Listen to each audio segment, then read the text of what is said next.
My name's Steve Dean and I'm from RS Sailing, and I'm here to give you some top tips on how to sail an RS21 in the light conditions.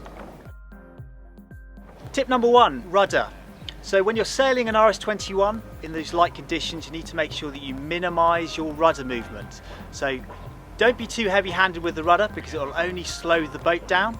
You can also use your body weight, just like in a dinghy, to steer the boat. So if you want to bear away, leave your weight out to windward. If you want to head up, bring your weight inside.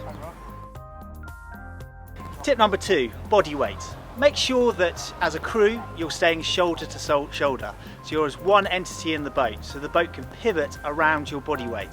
So if you go over the wave, the boat can pitch up and back down. If you spread your weight around, so you've got someone too far back and someone too far forward, you'll just plough into those waves and it will slow the boat down tremendously. Tip number 3, CMG versus VMG, so course made good versus velocity made good. So sometimes when you're sailing upwind, course made good would be sailing on a nice close haul, but that could be slow in the light conditions because the boat might stall.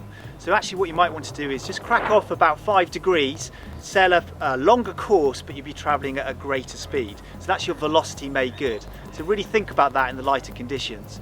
Likewise, when sailing downwind, when you're sailing deeper, you may want to sail up with the spinnaker up a little bit higher, which will give you greater speed, getting down to that leeward mark quicker. Tip number 4, spinnaker. Dropping your jib when sailing downwind will expose more of your spinnaker to the wind. So in those light conditions, I'd really recommend you do that. And as the breeze picks up, then you may want to leave the jib up, which will give you a greater laminar flow between the sails. Tip number 5, communication. To enable you to be successful all the previous tips that we've mentioned, communication within the boat is really important. So preempting any of those skills that we've mentioned. A boat that has got good communication, everyone's talking, preempting an action is always going to be a fast boat. So really make sure that you're talking all the time.